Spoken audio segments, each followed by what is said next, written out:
So దీంట్లో భాగంగా కనీసం మనందరి బాధ్యత, కనీసం ఒక ఫర్గెట్ అబౌట్ మనందరం పొలిటికల్ ప్రాసెస్లో ఉన్నాం, అడ్మినిస్ట్రేటివ్ ప్రాసెస్లో ఉన్నాం, వీటన్నిటికంటే కూడా సగటు బేసిక్ మనిషి నీటి అవసరాలు తీర్చడం కనీస ఒక ఫండమెంటల్ రైట్ అది.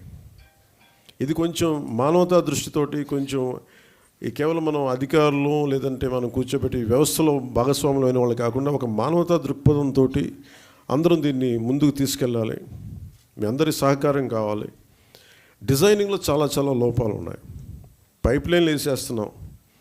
పైప్ లైన్లు వేసేస్తే కనీసం ఒక 3 అడుగులు ఎత్తుండే, కొంచెం ఎత్తుగా ఉండే ప్రాంతాలకేమో నీళ్ళు కూడా వెళ్ళట్లేదు. పైప్ లైన్ పక్కకి వెళ్తుంది కానీ పైకి వెళ్ళాలంటే పైప్ లైన్స్లో డిజైన్ బాగలేదు. అండ్ దాని ఇన్నోవేటివ్ డిజైనింగ్ లేదు. టెక్నికల్ ఆస్పెక్ట్స్ని దాన్ని దృష్టిలో పెట్టుకోవాలి. చాలా ఒకసారి ఎలా అనిపిస్తుంటే చాలా మొరటుగా పైపులు గొయ్యి తవ్వి పైప్ వేసేయడం తప్ప అసలు నీళ్ళు వెళ్తాయా లేదా, ఇది ఎన్ని అడుగులు ఎత్తులో ఉంది, దీనికి ప్రెషర్ ఎలా ఉంది. అలాగే ఒక 1 కిలోమీటర్ పైప్ లైన్ వేస్తున్నప్పుడు ఈ మధ్యలో ఉండే ఇళ్ళు ఎక్కువ మంది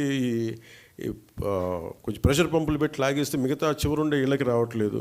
వీటన్నిటికీ చాలా లోతుకి వెళ్ళే కొద్దీ సమస్యలు అనేక ఉత్పన్నం అవుతూ వచ్చినాయి. సో వీటన్నిటికీ సంబంధించి ఒక సమగ్రమైన ఒక పరిష్కారం వెతకాలి.